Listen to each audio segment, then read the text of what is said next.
Bonsoir, bienvenue dans DKC numéro 80, votre rendez-vous hebdomadaire qui parle de catch, de ce qui s'est passé dans la semaine, mais pas que, qui parle aussi de MMA comme vous pouvez le voir dans le planning qui est juste en dessous de nous.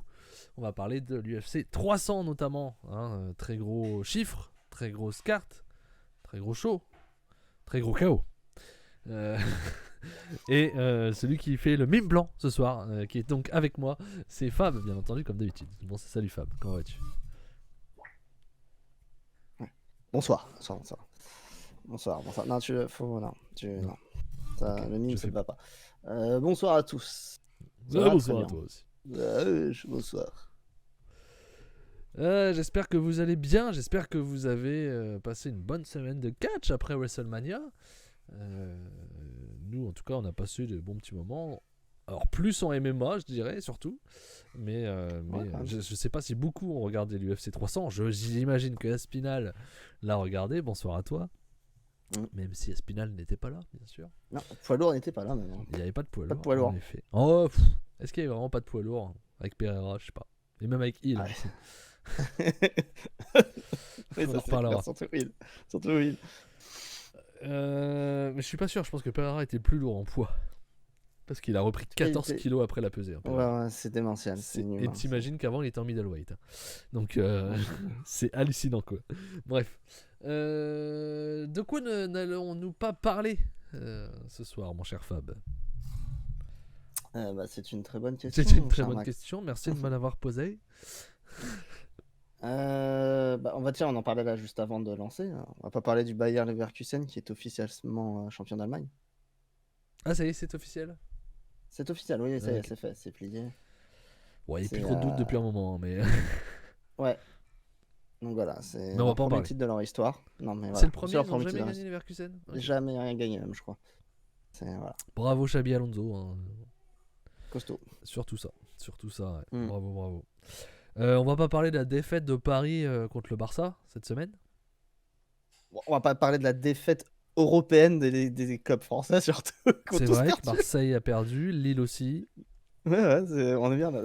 On va faire un triplé gagnant. Ouais, par contre, triplé perdant. Lille c'était là-haut, donc ça va. Marseille c'était où ? Je sais plus, mais peu importe. Maintenant, ça va plus. Il n'y a plus les règles. Donc, oui, ça joue plus là. Il n'y a pas que le fait de marquer des buts qui valent plus s'il y a égalité. Il y a aussi le fait de gagner à domicile, c'est plus simple que de gagner à l'extérieur. Faut quand même pas déconner. Mais et surtout Paris qui a perdu chez eux, quoi. Ça, c'est emmerdant. C'est très embêtant, ouais. Mais bon, c'est comme ça. Mais on va pas parler aussi de Bordeaux, qui a perdu en Ligue 2. Oui, mais qui reste encore deuxième. Donc, qui roule comme dans la merde. On va pas parler de... Dans la merde, ils sont deuxième au classement. Non, ils sont 12e. Ah non, c'est Saint-Etienne, pardon. Bah Saint-Etienne qui a perdu en étant deuxième. Pardon. Ils sont 12e. Ah oui, non, Bordeaux, ils sont dans la merde, oui, on est d'accord. 12e, je crois que le Stade Bordelais, enfin l'UBB en rugby a perdu aussi. J'ai vu aussi qu'en Coupe de Magnus, là, le truc de hockey, Bordeaux a perdu aussi. A priori, il y a une série Bordeaux sur la ville de Bordeaux ce week-end qui est exceptionnel. Et les filles en football sont officiellement reléguées en Division 2. Voilà. Nickel. Impeccable. Tout va bien à Bordeaux. Tout le monde au même niveau, c'est comme ça. Tout ça, c'est la faute de Alain Juppé. Et puis là. M'en fous. Allez-vous parler de Dynamite ? Eh bien non, mon cher Aspinal, et on va faire la transition du coup sur quel est le programme du jour, mon cher Fab, et bonsoir Damien. Bonsoir Damien. Pas Dynamite, du coup. J'ai même pas regardé, je vais même pas mentir, j'ai pas regardé. La carte était vraiment à chier. On n'avait pas le temps cette semaine. Donc... J'étais en vacances, donc justement quand je suis en vacances, quand j'ai plus le temps, j'ai moins. J'ai pas envie de me prendre la tête. Il est pas très logique ce garçon. Non, pas trop. Bonsoir, mon anneau. J'aime bien me détendre et ça m'aurait pas détendu. Non, on va parler de NJPW Windy City Riot. C'était le show de la New Japan aux USA à Chicago pour être exact. Et l'UFC 300, bien sûr. Grosse partie de notre live. On va pas se mentir. Ouais, assez costaud. l'UFC 300 qui était à la T-Mobile Arena à Las Vegas, bien sûr. Donc voilà. Eh bien, en intro, on va quand même parler de Dynamite. Parce qu'effectivement, il y a eu une chose importante qui s'est passée, qui a beaucoup fait parler. On va peut-être en parler quand même, donner notre avis là-dessus, sur l'idée des bugs L'affaire. de montrer donc les images de Punk versus Jack Perry dans les coulisses. Franchement, idée de merde. Je pense que tout le monde est d'accord là-dessus. C'est une idée de merde. Par contre, quand je lis ou quand j'entends que c'est un pied dans la tombe, que c'est VCV des années 2000, faut ne jamais avoir regardé VCV des années 2000 pour dire une connerie pareille.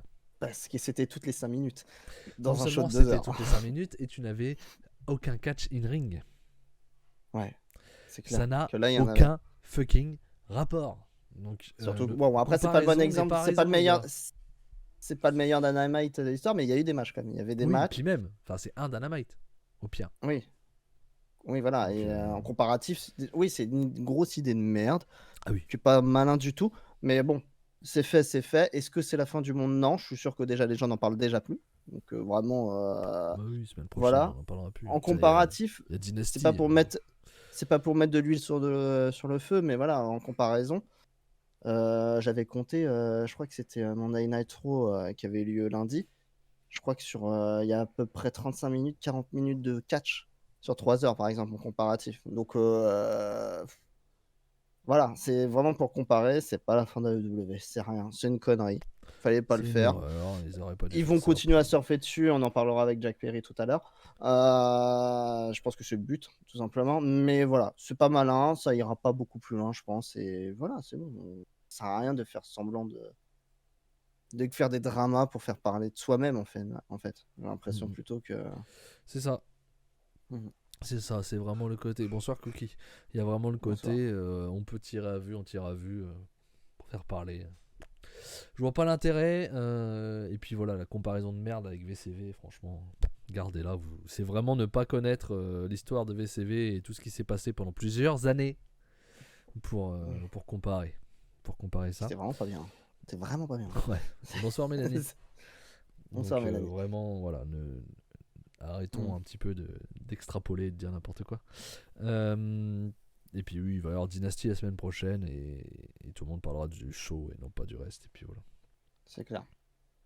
La carte de Dynasty est folle. VCV 2000, on avait The Wall Hogan et là on a Ospreay Danielson. Alors Hogan dans les années 2000, il était plus beaucoup, je crois, chez VCV. Il était encore un peu, mais... Ouais, c'était plus Kevin Nash qui était là tout seul avec... même en des années 2000, je sais même plus qui c'est qui apparaissait. T'avais encore les DDP, t'avais encore... ouais, t'avais DDP, t'avais Booker T. C'était Booker T, Scott Steiner et DDP qui tenaient... Ouais. C'était les trois qui tenaient le truc avec Sting quand même. Vampiro, je me rappelle. Et Jeff Jarrett. Il y avait encore un peu Goldberg aussi. Ouais, mais même lui, il était déjà un peu... Bref, ça n'a rien à voir. C'est incomparable. C'est vraiment... Ouais, je incomparable. Bref, c'est pas grave. On va faire des reviews. On va faire des reviews des weekly de VCW pendant un mois. Non. On va voir ce que c'est la différence. Semaine prochaine. En tout cas, vous allez voir. Semaine prochaine, donc ça sera mardi, non pas dimanche, Dickie, puisque Dynasty, je sais pas comment a lieu dimanche soir, hélas. Hein, et d'ailleurs, il y a pas mal de shows qui seront le dimanche soir, hein, vu qu'on a eu la liste des pay-per-view pour le reste de l'année. Donc, le temps de le voir, forcément, ça sera mardi soir. Donc, semaine prochaine, DKC 81 sur Dynasty, mardi. Ça sera le 23. Dans une petite dizaine de jours, voilà, exactement. On fera comme ça. On démarre? On est parti? Allez, soyons fous. On y va. On fait tac. Et ça marche pas, sa mère. Tac. Et ça marche pas. Ça, c'est le plaisir. Tac. Voilà, là, ça marche. Magnifique. Et on attaque avec la partie catch avec NJPW. C'est plus NJPW USM, attends, c'est NJPW tout simplement. C'est encore NJPW Strong, hein, parce que même le tapis du ring, c'était écrit ça en tout cas. Oui, parce qu'ils n'avaient pas les moyens ils ont eu la flemme de changer, mais bon, voilà. Windy City Riot 2024. Oui, il y en avait déjà eu, hein, je crois, Windy City Riot. Je crois l'année dernière, enfin bref. C'était à la Wintrust Arena, c'était à Chicago. J'ai vérifié, c'est une arène qui est tout cassée neuve en fait, qui est utilisée par la EW. pour ça qu'on n'en avait pas parlé de celle-là, parce que je la trouvais plutôt grande. Je dis ça parce que je la trouvais plutôt grande pour un show New Japan US. Et donc j'ai voulu vérifier. Enfin bref, c'est une jeune salle. Et avant de commencer le show, bonne prod, Max. Oui, déjà c'est bien parce que c'est Très bonne prod. Là, c'est bon, ça y est, ils ont enfin réussi. Enfin, on n'a pas du pixel, on n'a pas. Non, c'est sûr. Par Donc, contre, tant mieux. il nous dit à Spinal, par contre, Fit qui augmente les pay-per-view à 25 balles au lieu de 20, alors que maintenant il y en a 10 au lieu de 4, c'est un peu du foutage de gueule. Je pense qu'il parle de AEW. Bah, Oui, bien sûr. On parle c'est de dynastie. c'est ça. Hein, Ouais, quand ça après, se vend bien, on augmente les prix. Hein. c'est ça. Je vous rappelle que Stardom, pendant la semaine indie, c'était $29, hein, leur pay-per-view. Enfin, leur show aux USA. C'était même pas un pay-per-view. Donc, voilà. Ouais, bah, ça leur rend son succès, entre guillemets. Je sais pas si ça se dit du coup. Je sais pas si ça a du sens. Mais ouais, non, c'est normal. Enfin, c'est normal. C'est pas bien pour nous, mais c'est logique. On a investi dans un casque, Max. Au début, j'ai cru que c'était des anneaux d'oreilles. Non, absolument pas. En fait, mon casque est cassé. Voilà. mon casque il est là. Voilà, donc il est pas bien. Il est pas bien. Il est pas bien. Donc je l'utilise pas. Donc j'ai pris mes écouteurs pour pouvoir faire la soirée. Mais lâchez des subs. J'ai recommandé un casque du coup. Parce que, voilà.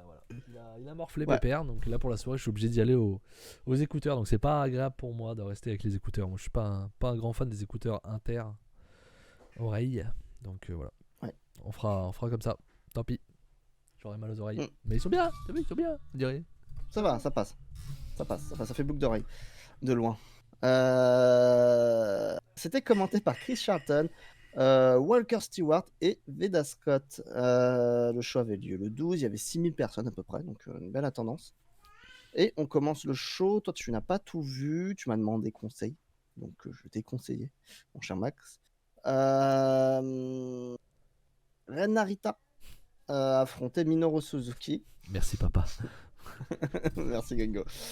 Ren Narita contre Minoru Suzuki. Et bah suspense, c'était pas à regarder, hein. C'était pas oui. Ouais, il fut une époque où j'aurais voulu le voir ce match. Mais maintenant qu'il est chez House of Torture, étonnamment, c'est plus pareil. Voilà. Non, c'est pas bien. Faut pas regarder ça. Ren Narita gagne. On en parlera tout à l'heure. Logique. En même temps, c'est logique quoi qu'il arrive. Derrière, on passe pour le match pour le titre NJPW Strong's Women's Title. Stephanie Vaquer défendait son titre contre Azumi, qui en tournée aux États-Unis en ce moment avec une partie de Stardom. Tu as vu ce match normalement, Max? Yes. Non, tu l'as regardé du coup? Ouais, tu l'as regardé. Qu'est-ce que tu en as pensé? Parce que du coup, je sais pas sur ce match. C'était pas mal du tout. Après, bon, Stephanie Vaquer, moi je la connaissais. Alors, allez, tourne au je pense Mexique. que je l'ai déjà vu. Même mais pas beaucoup, à part Strong. Chez NJPUS, ouais, j'ai dû la voir, mais je me rappelle plus.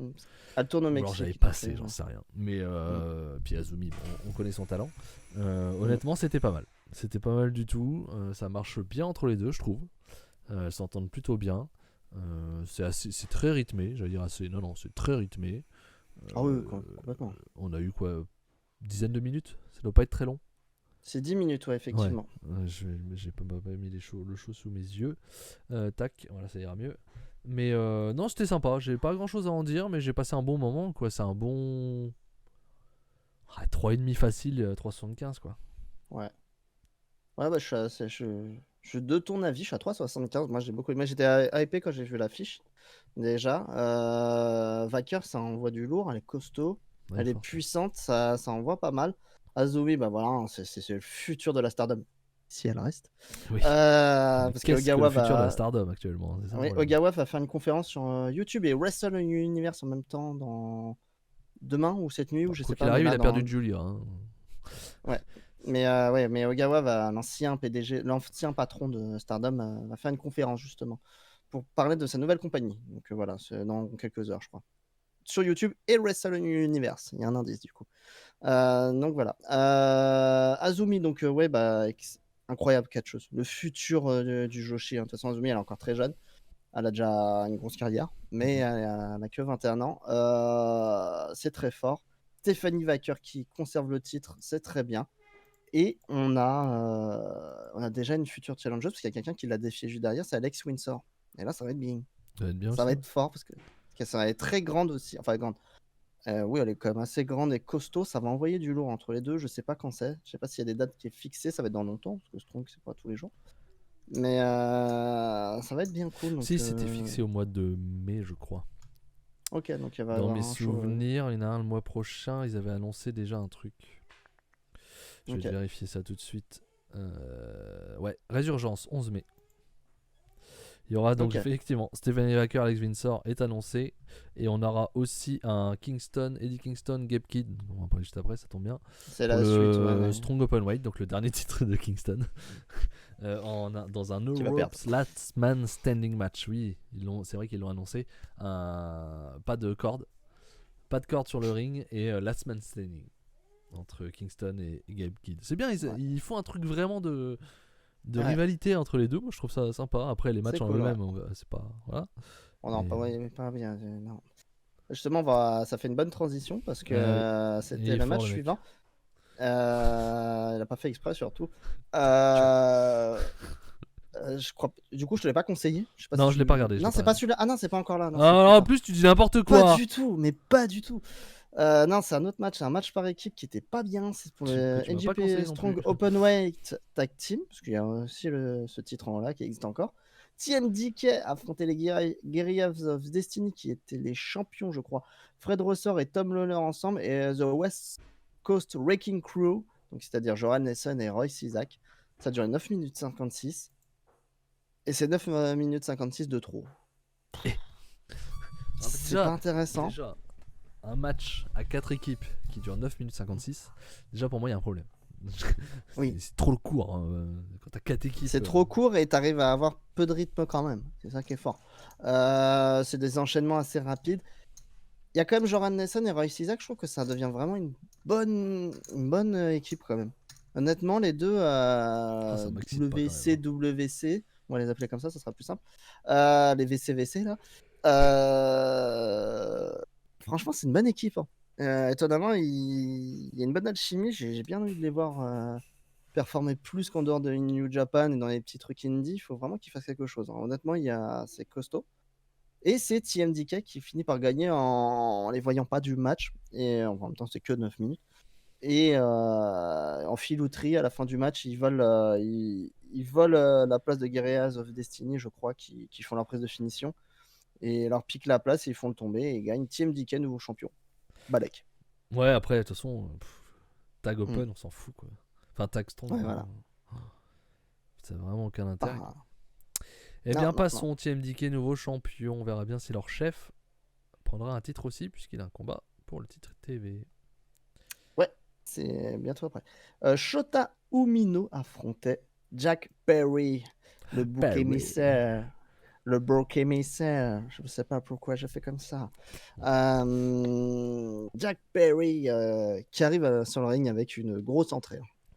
Entrée qui se fait. Je sais pas si tu as vu l'entrée, du coup, tu l'as regardé? Ouais. Ou tu as avancé très vite? Non, j'ai regardé l'entrée aussi. Enfin, qui arrive avec les forces anti-émeutes sur scène, parce que t'es à Chicago, donc là, du coup, forcément, t'es l'ennemi numéro 1. Il arrive comme ça avec le drapeau de Chicago, bien sûr, pour bien narguer le public, en référence à CM Punk, bien sûr. Tout était dans la... Parce qu'il n'est pas du tout de Chicago, hein, c'est Jack Perry, hein, si vous aviez un doute. Et avec, même sur son cuir, son petit cuir, écrit Cry Me a River. Donc je sais pas si ça concerne CM Punk ou le public de Chicago ou les deux. C'est un tout. Je pense que c'est un tout. Ouais, voilà. Mais honnêtement, il arrive sur le ring comme ça, il se fait huer, ce côté arrogant. Il y a vraiment un truc, il y a quelque chose, ça va beaucoup mieux. Là, c'est super. Faut qu'il garde ça. En plus, il triche pas trop, tu vois, c'est House of Torture, mais à part un coup dans les couilles, quoi. Non, il reste propre. Voilà, ça reste propre dans le match. Donc, il reste insupportable, il joue avec le public, il se moque d'eux. Même le public à un moment chante CM Punk et tout ça, donc au moment où il chante CM Punk, il s'amuse à forcément à faire une clé d'étranglement à Shota Umino. Au même moment, il a un truc. Là, honnêtement, il a le heal qu'on avait chez AEW qui était catastrophique. Là, il tient un truc. Honnêtement, il tient un gros truc. Il faut qu'il reste là-dessus. Il est très bien là. Là, ça y est, il a réussi. Et le match, ça le rend super intéressant. Ça met un bon booking. Pourtant, le match n'est pas le meilleur au monde au début. Ça monte en puissance. Et franchement, ils nous font un super match, les petits genoux, là, le futur de catch. Nous rendent un super match. Et Shota Umino reste fort quand même et gagne, tout simplement. Tout simplement, et justement, Aspinal nous dit j'ai kiffé la hit facile, fallait lui donner la win. Non. NJP n'a aucun intérêt à faire gagner Jacques Perry. C'est débile. En tout cas, à faire perdre Shota Umino surtout. Shota Umino, c'est leur pépite à eux. Futur vainqueur du G1 pour moi cette année. Donc non, t'as aucun intérêt à le faire perdre. Au contraire, tu dois le faire gagner, ils ont raison. Jack Perry, je serais pas étonné de le voir à Dynasty aider les Bucks à gagner le titre. Ouais, je pense. Et pour emmerder FTR.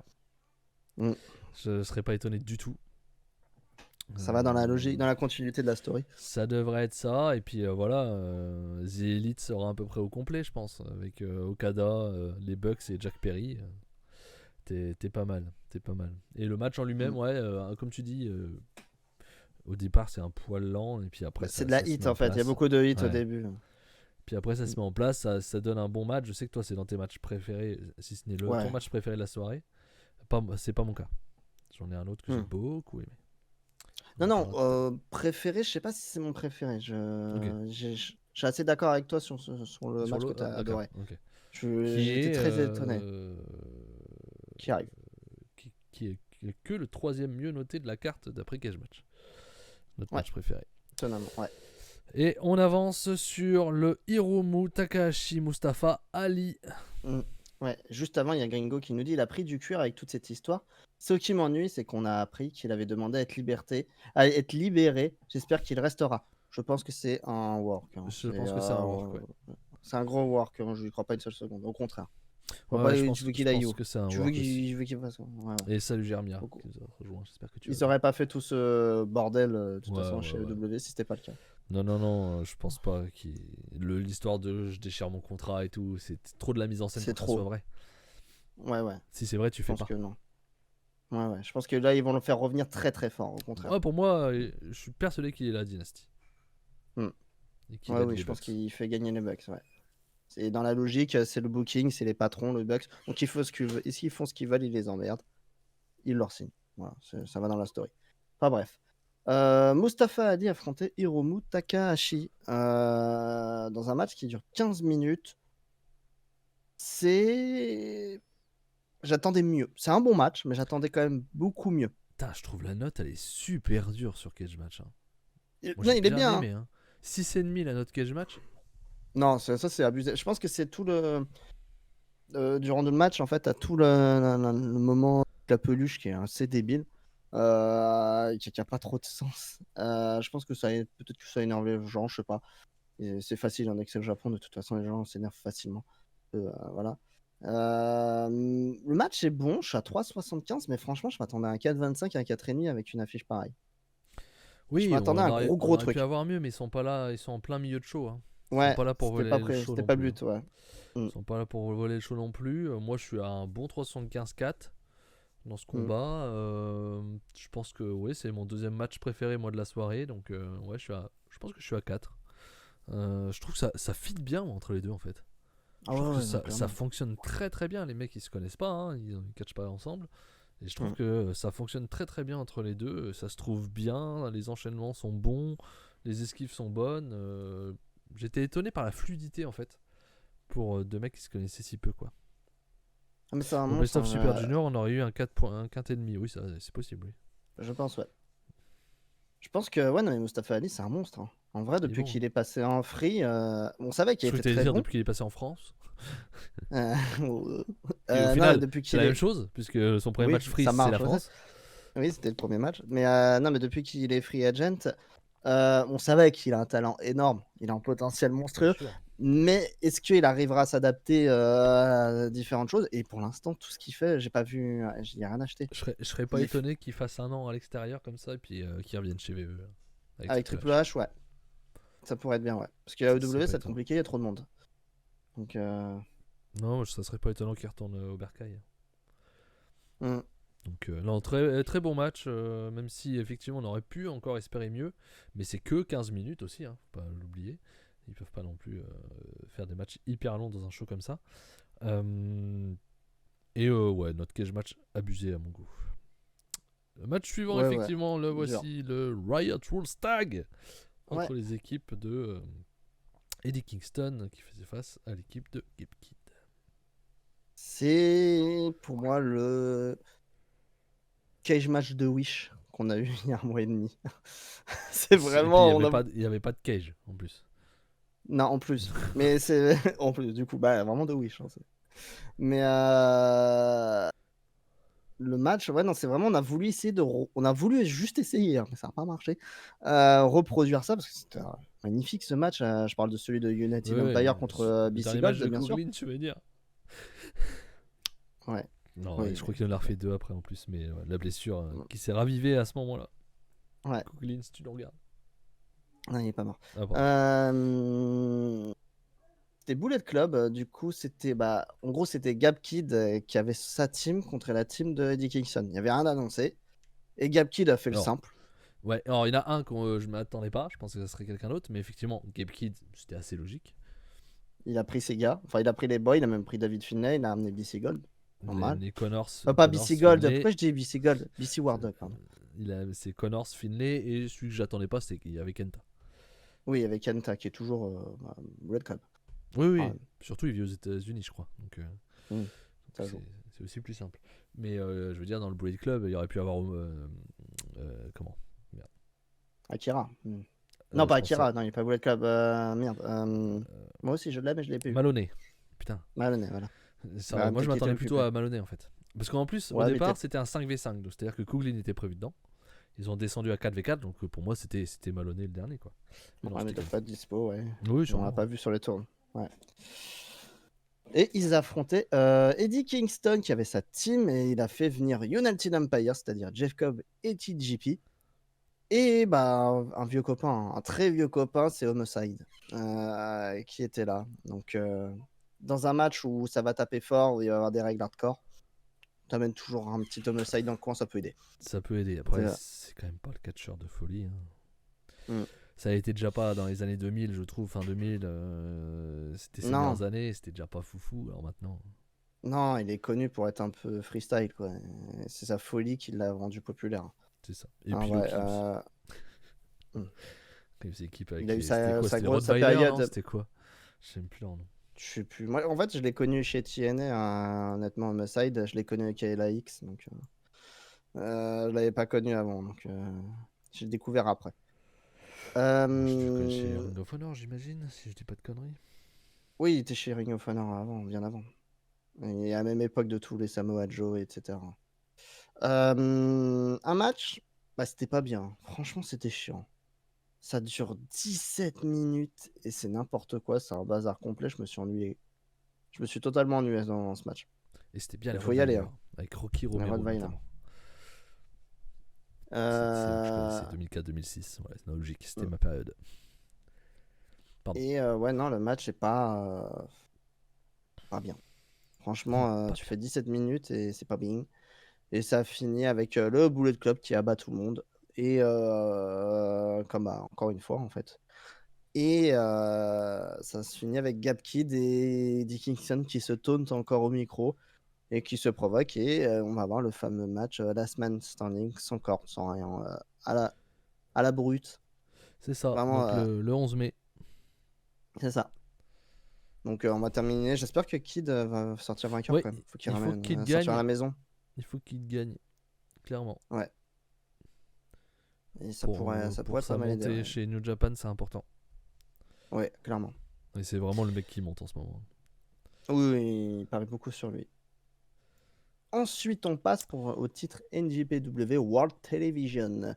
Matt Riddle, le champion, affrontait Zack Sabre Jr., qui retentait sa chance sur son ancien titre.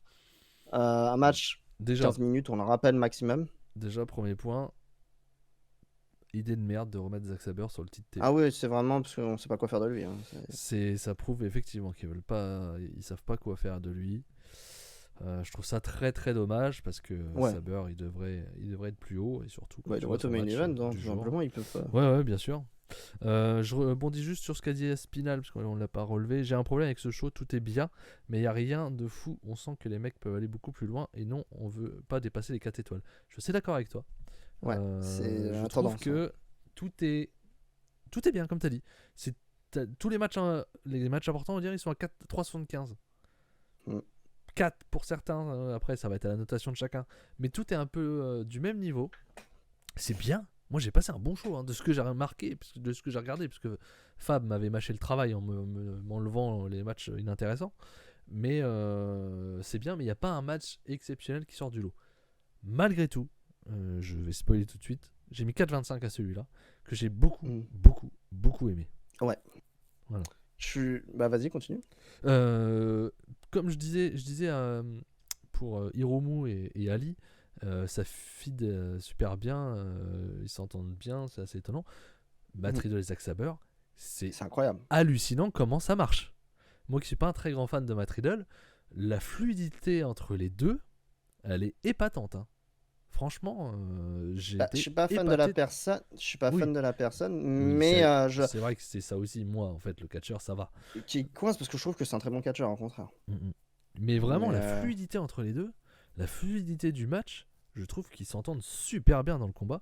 C'est vraiment très très bon. Je suis à 4,25. Je suis très très très content de ce combat. Il dure 13 minutes. Pour ceux qui l'ont pas vu, allez le voir. Franchement, ça fonctionne quoi. Ouais, c'est ça. C'est Matt Riddle. Ouais, il utilise beaucoup ses kicks. Il a une allonge énorme avec ses kicks. Et Zack Sabre essaie de le contrer toujours dans sa soumission. Et ça marche super bien. Ils nous ont fait vraiment ce que j'aurais voulu voir dans un match de Bloodsport, par exemple, la semaine dernière. J'aurais voulu le voir comme ça. Là, ça aurait été logique. Mais voilà, non, il est super fort. Tu sens deux catcheurs hyper expérimentés.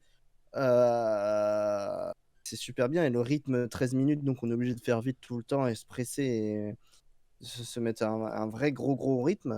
Ça rend vraiment intéressant le match. Zack Sabre Jr., surprenant. On reprend le titre. Je pense que juste Matt Riddle, c'était juste pas one shot du coup, mais bon, c'est vraiment un petit passage et on le revoit plus. Oui, je pense. Je pense que c'est pour ça. Ouais. Mais du coup, ouais, c'est t'aurais pu le redonner à bien, mais tu vois. oui, voilà, c'est bien, mais c'est dommage pour Zack Sabre. Tu vois, c'est les deux en même temps. Et Aspinall me dit, je le voyais prendre le G1. Alors, ils l'ont pas donné à Ospreay en tant que Gaijin. Je vois pas à quel moment ils le donnent à Zack Sabre. Et c'est vraiment pas le moment en plus. Et en plus, ils sont obligés de monter un jeune à japonais. Donc, par contre, moi, je dis pas non à un Zack Sabre en finale contre Shota Umino. Ça peut être l'idée aussi. Ça peut être très très bien. Et Shota Umino qui gagne, mais j'aimerais bien, tu vois. Zack Sabre en finale du G1, déjà, ça serait déjà cool pour lui, quoi. Moi, je signe direct ça. On verra bien combien il y a de blocs déjà, mais tout dépend de la 12. La Coupe du Monde, le truc. C'est infernal. Ouais, on verra. Mais voilà, c'est Zack Sabre. Il n'y a pas de challenger, il n'y avait rien de. Pour l'instant, personne s'est placé. On verra bien ce que ça donne. Peut-être qu'il va vite le perdre. Peut-être que c'est juste pour récupérer le titre. Oui, possible aussi. Mais bon, encore une fois, la dernière fois, il a gardé un an. Donc, si tu le perds en 10 jours, c'est un peu débile aussi. Oui, c'est clair. Mais j'ai l'impression que c'était vraiment. Il faut quelqu'un pour récupérer le titre parce que l'autre ne reviendra pas. Idol, oui, qui est. Il s'est fait choper pour la fumette, peut-être. Il peut plus retourner au Japon. Quoi, il est. Peut-être, c'est possible. Il est chez quoi? Il est chez MLW, donc c'est pas un vrai contrat. Non. Donc il a aucun contrat prévu, je pense pas. Je vois pas EW le signer, ça pue quand même. Donc, oui, il peut perdre à Dominion, j'aime bien, on est d'accord. Il peut même perdre à Dontaku. Mais bon, à voir. C'est vrai que c'est étonnant. Après. Ouais, ce choix étonnant. Après, tu l'envoies où? C'est toujours pareil, tu vois. Si tu l'envoies vers le titre, ok, mais bon, il peut perdre. Et après, tu lui fais faire quoi? Bah, tu l'envoies vers l'intercontinental. Je l'appellerai l'intercontinental. Sur le global, ouais. Mais au moins celui-là, quoi. Ouais, Nick Nemeth, Zack Sabre. Ça peut être sympa. À voir, ça à essayer. Riddle, un retour dans la MMA, c'est possible Non, impossible. Je vois pas pourquoi. Non, il retournera pas. Déjà, il a pas le niveau parce que bon, ça fait des années qu'il le fait. Déjà, il était pas un exceptionnel fighter. Déjà. C'était déjà pas un main eventer. Donc non. Aucun intérêt. Il sera pas bienvenu de toute façon. Non, je pense pas. Il est pas parti très proprement. Non. Je suis pas dans le train Shota, c'est terrible. Alors moi, c'est pas le mec que je préfère. Je préfère largement Tsuji. Mais dans le style NJP, Shota, c'est Tana et ça fonctionne quoi. C'est Tana qui, pour moi, est quand même plus agressif. Après, Tana, il a été bon. Tana était très agressif jeune. Oui, bien sûr. Donc non, ça marche. Ça devrait marcher. Je crois, Germain le dit, je crois que Riddle et Nemeth ne marchent pas avec les Japonais. C'est possible. On verra bien parce que bon, Nemeth de toute façon, il a encore le titre, donc j'imagine qu'il va le défendre à Tontaku avant de leur défendre au mois de mai aux US. Donc c'est ça. On verra bien.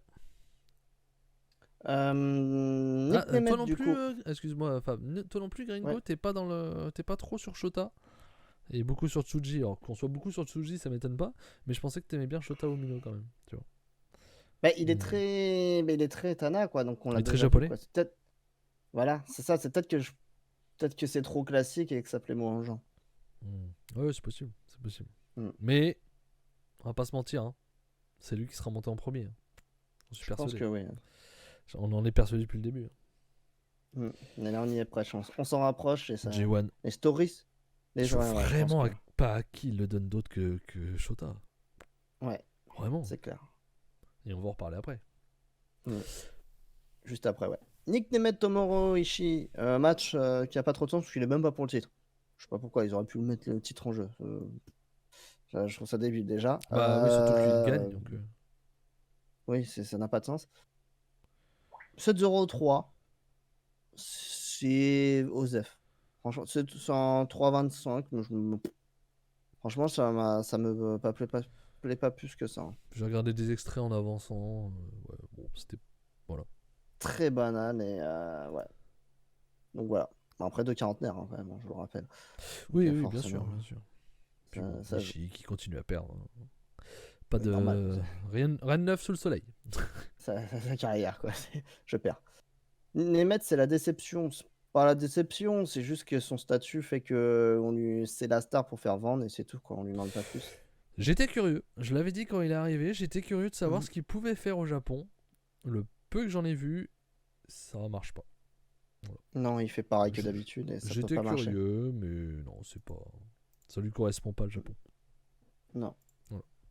C'est un test.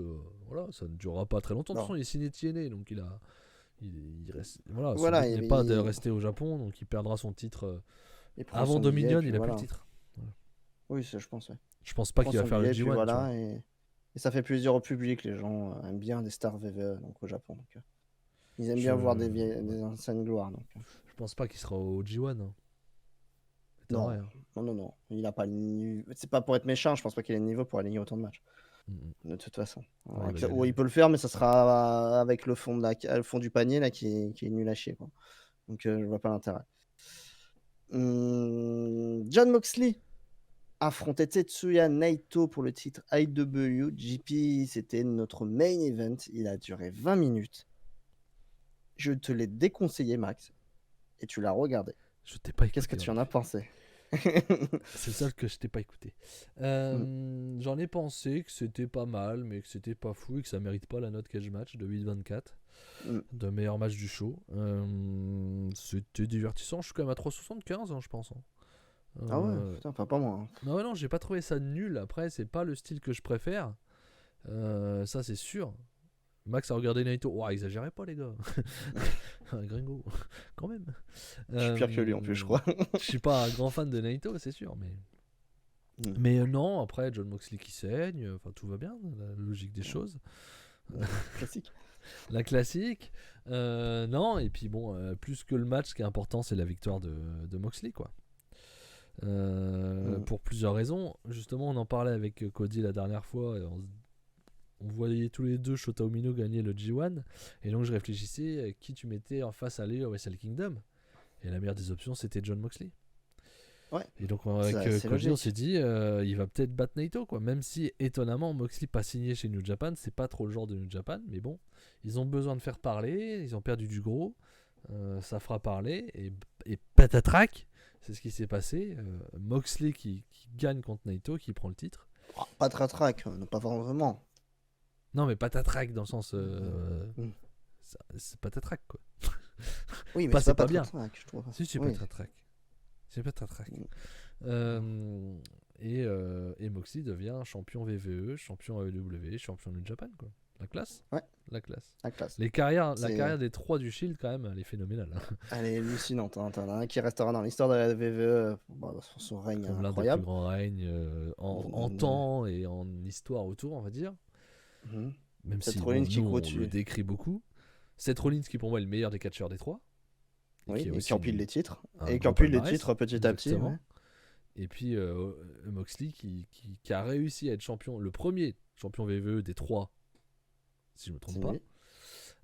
Et qui en est Ouais, parti pour Ouais, c'est mener ça. sa barque ailleurs, quoi. Donc, Il a réussi. continué, il a cartonné. Hein, et partout où il va, ça cartonne. C'est hallucinant, hein. C'est compliqué de dire qui est le plus important des 3, quoi. Ça dépend dans quel sens tu vois. Ils sont J'ai vu chacun des leur petits style, débats mais ils sur, sont. sur Twitter là-dessus, donc Ils c'est ont marqué marrant. leur génération, ça. C'est clair, c'est Yep. clair.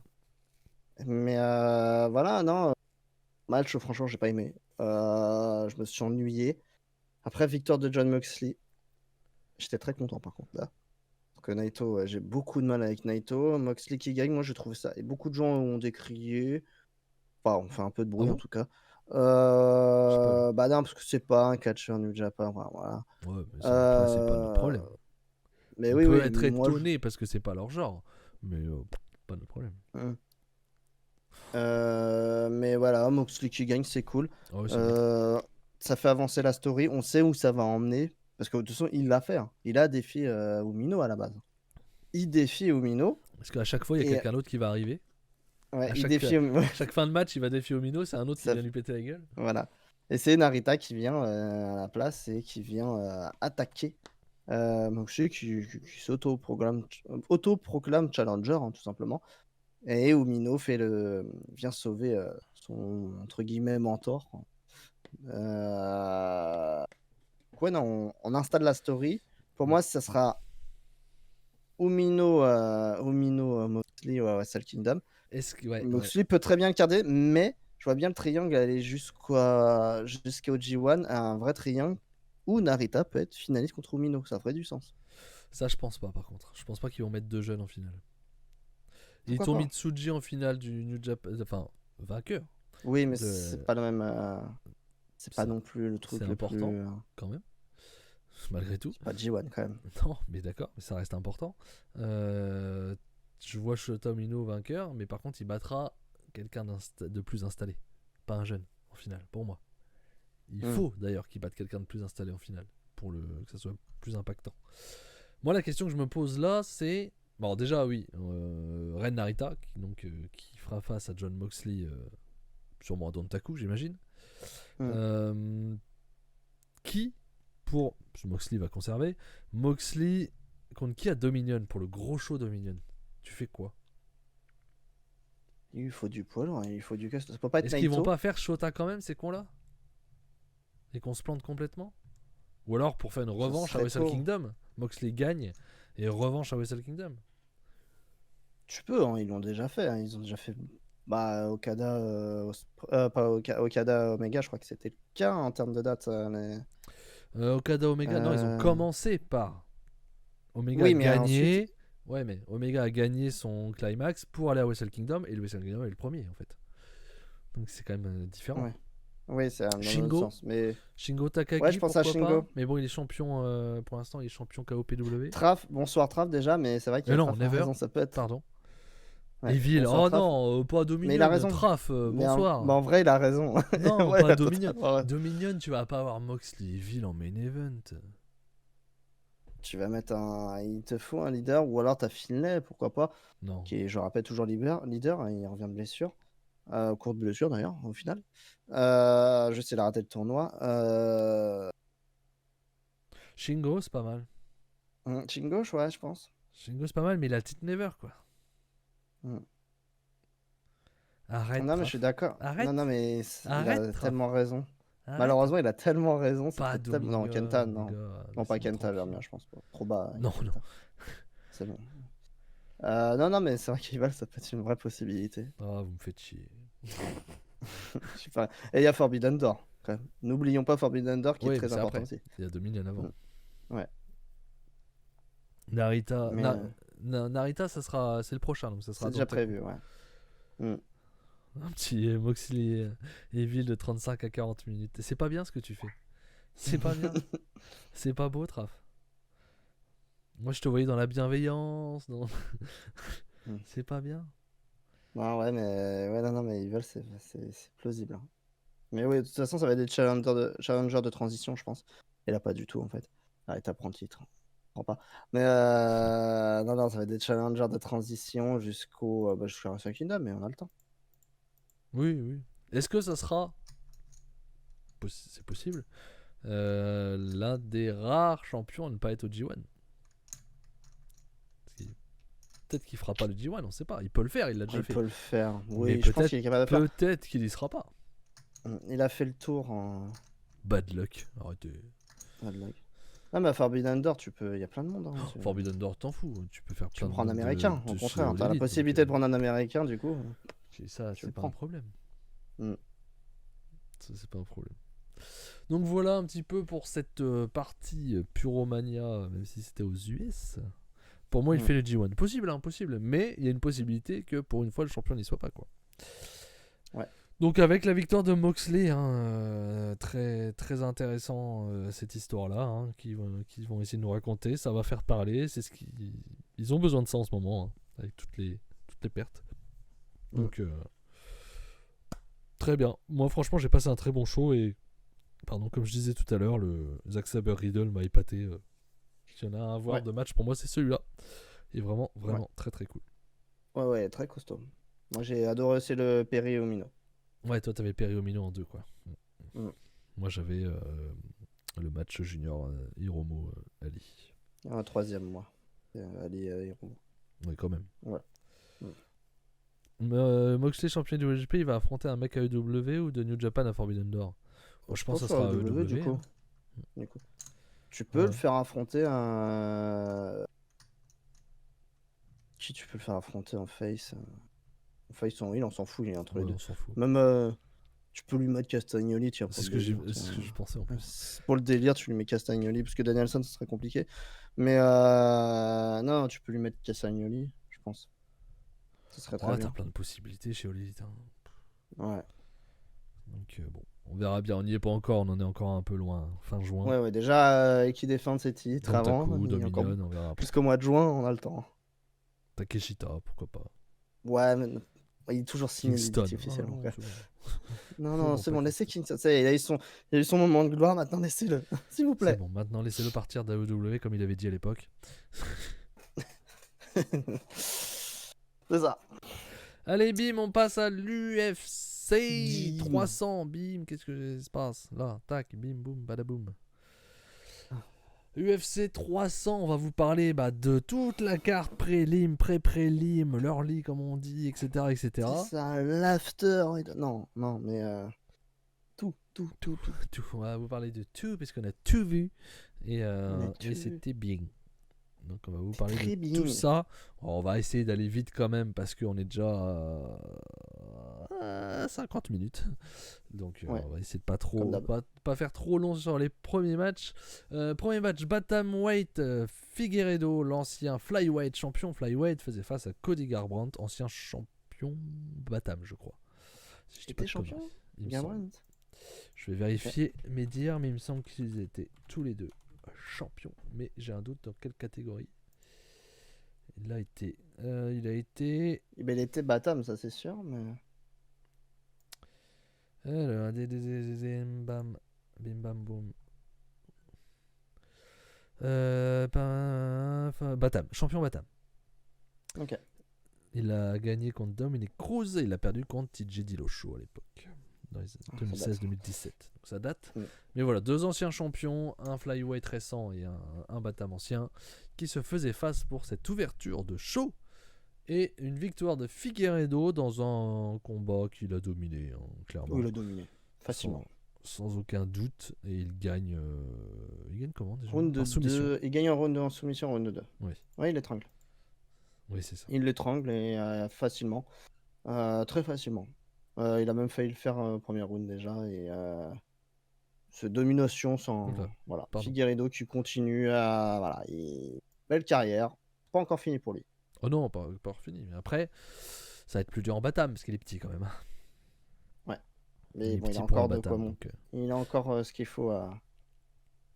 Il a des choses à montrer, quoi. oui, parce que là, il était considéré numéro 8, je crois, de la KT. Donc, il va monter un petit peu.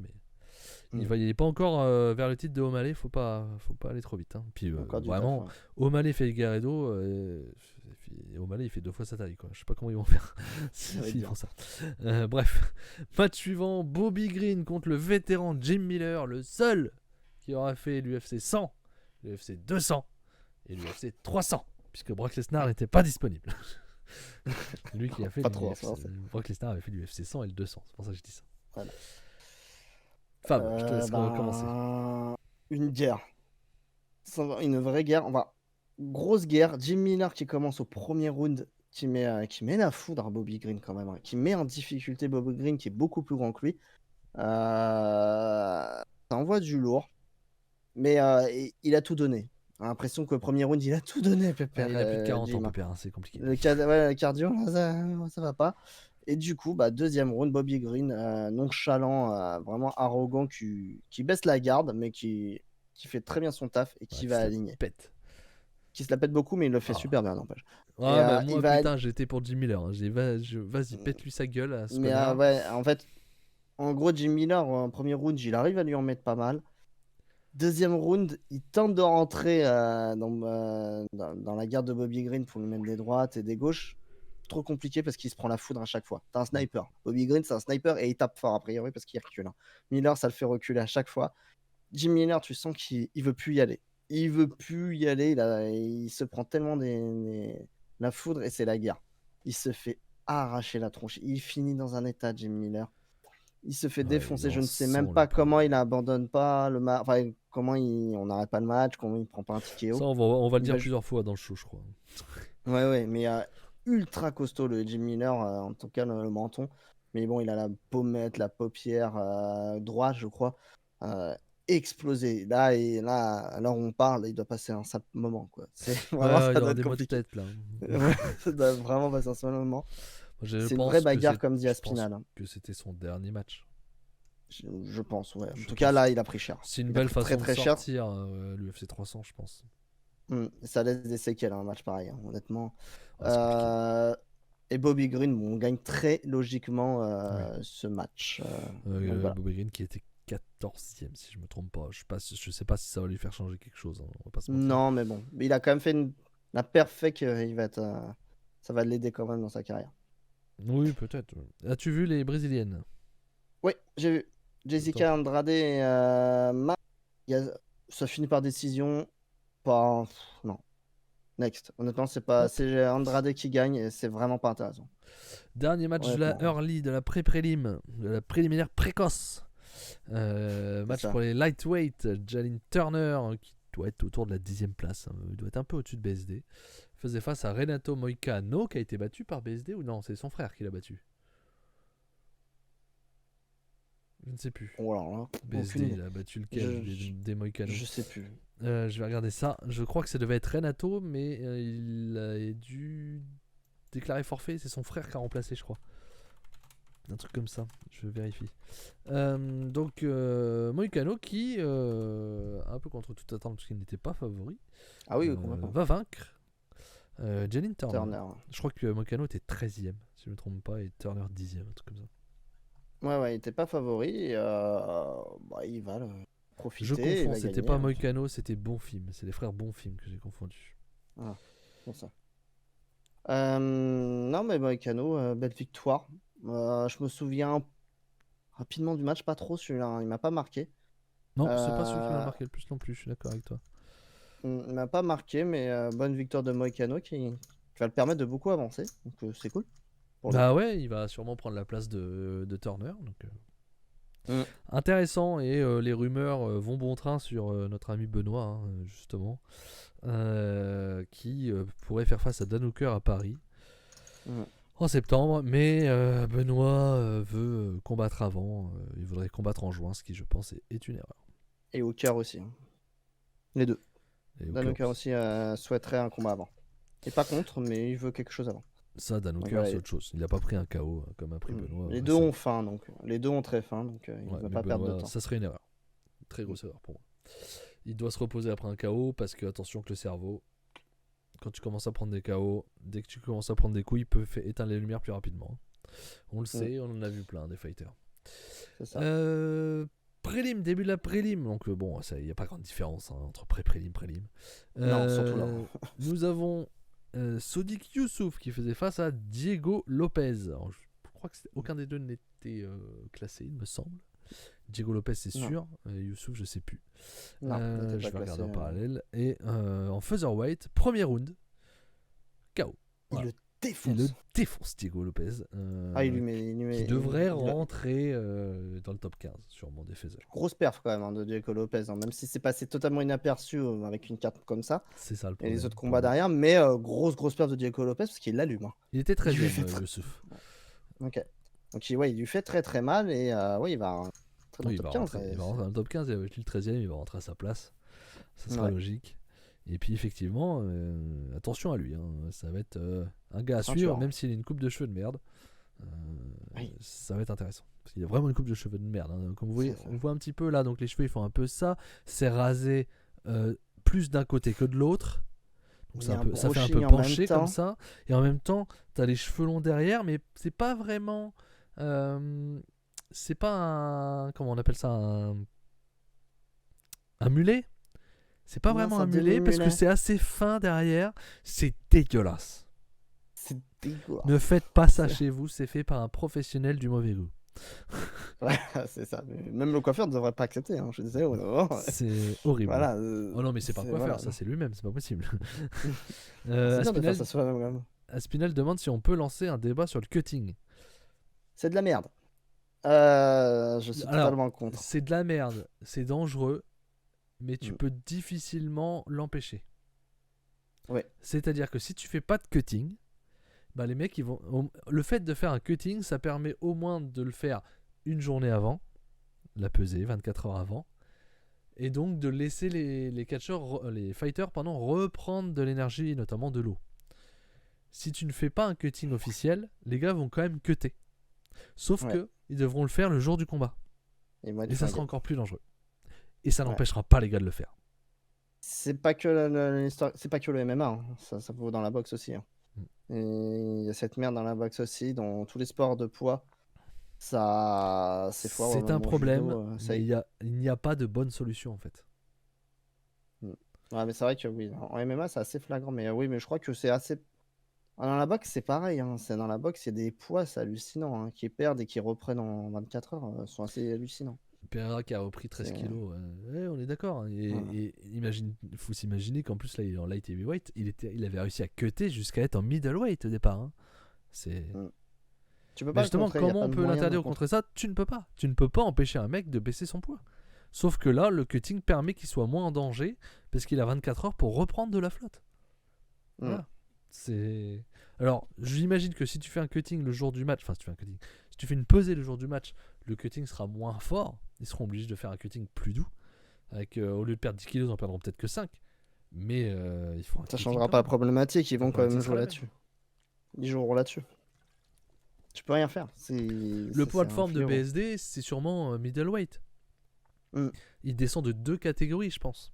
Si tu fais un cutting le jour même, tous ceux qui sont censés être en lightweight seront des welter. Ça n'empêche que leur poids de forme c'est d'être des middle. Tu vois, il y aura toujours cette problématique là. Tu vas juste décaler le problème et rendre le truc encore plus dangereux. Donc je pense qu'il n'y a pas de bonne solution là-dessus. Donc Diego Lopez à suivre. Attention à lui, il rigole pas. Holly Holm contre Kayla Harrison. J'ai regardé moi. Oui. On va regarder ensemble, non? Ouais, on a regardé ensemble. Cette partie-là. Je me rappelle plus.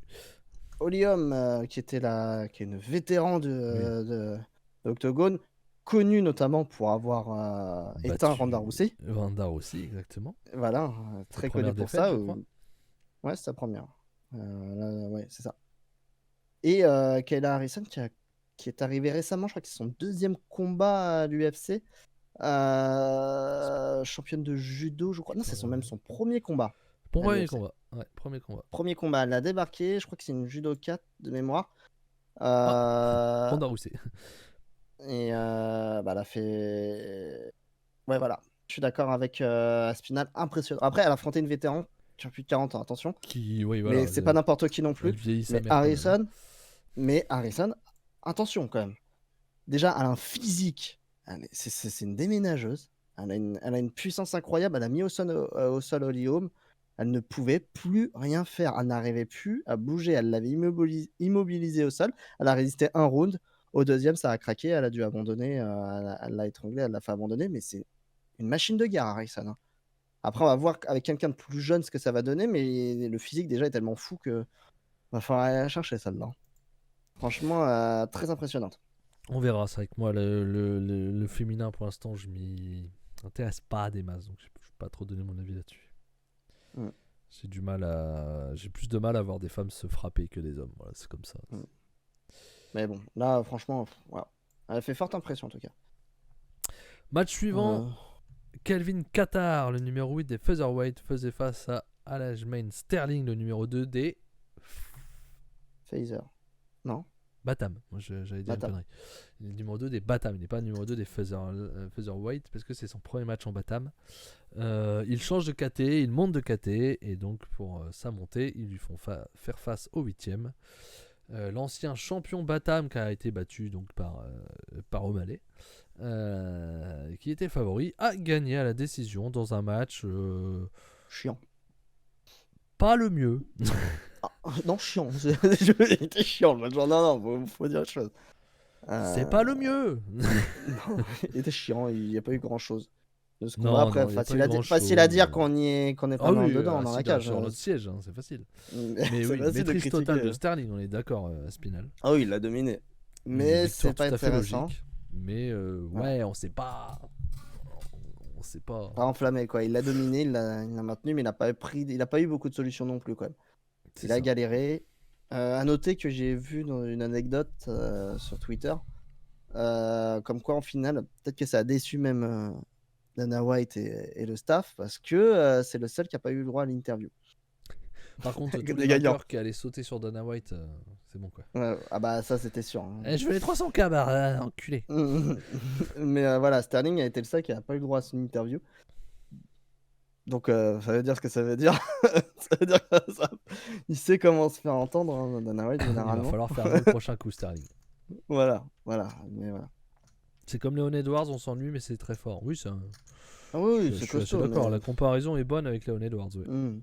Clairement, mais là c'est vrai que c'était chiant. Il maintient, il le tient. Il le maintient, ça pour le maintenir, il le maintient, mais j'ai pas l'impression qu'il y a beaucoup de solutions, quoi. Il n'y arrive pas. Donc voilà. C'est clair. Excusez-moi, je baille. Dernier match avant la main card. Match qui aurait dû être sur la main card. C'est une honte. C'est clair. Honteux. Jerry Prochaska, Light Heavyweight, qui était face à Alex Pereira la dernière fois pour le titre Light Heavyweight, qui avait été laissé vacant par Hill et qui a donc perdu. Et donc numéro 2 actuellement faisait face à Rakic, le mec, le Serbe, qui monte dans la catégorie des Light Heavyweight dans un match magnifique.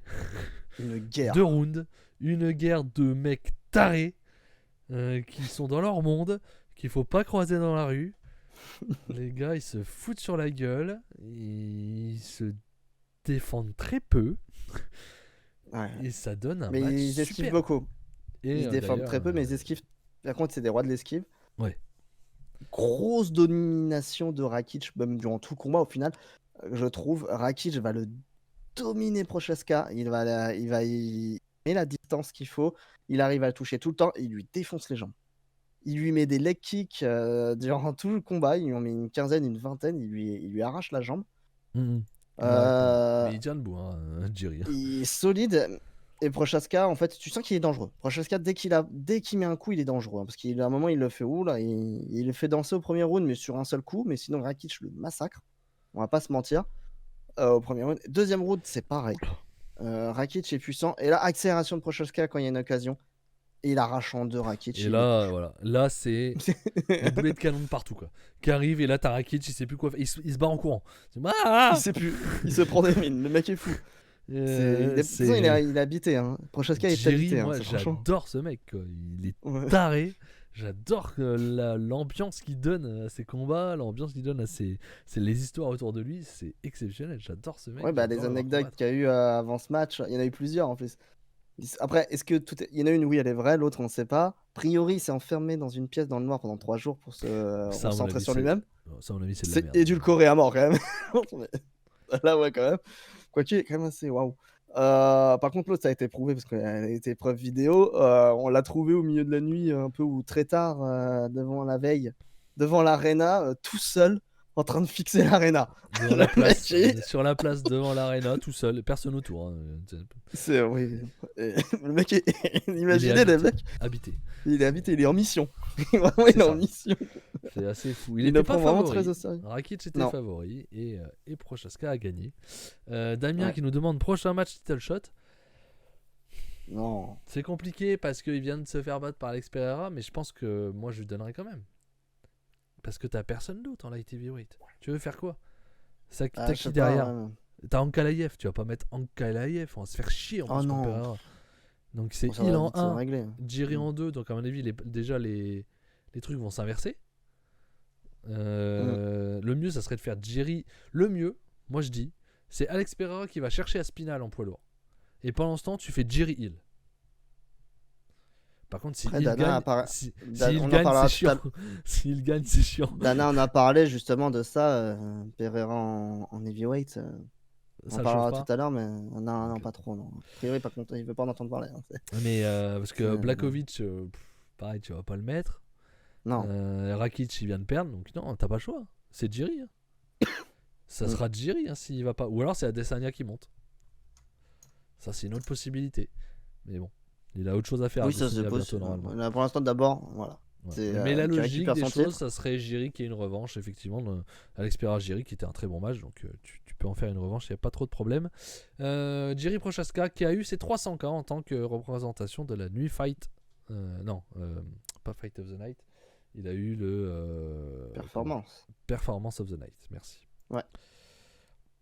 Et on attaque. Oui, mérité totalement. Hein. Je pensais que ça serait mon match préféré du show. Et ça a changé il y a eu un moment précis qui m'a fait changer. Mais un petit moment. Honnêtement, sur la totalité du match dont on parlera tout à l'heure, Max Holloway, Geji, Jiri Prochaska Rakic était devant encore pour moi. Oui, parce qu'il y avait. Il y avait on en parlera tout à l'heure. Qu'il n'y avait pas dans l'autre, il n'y avait pas il y avait une domination chez Holloway. Donc voilà. C'est différent. Voilà, vraiment super combat. C'est l'un des deux à voir vraiment de ce show. Il y en a même plus que deux à voir, mais voilà. Mon deuxième préféré. Voilà. Je vais y arriver. Toi aussi, Fab, si je me trompe pas. Ouais. Assez largement.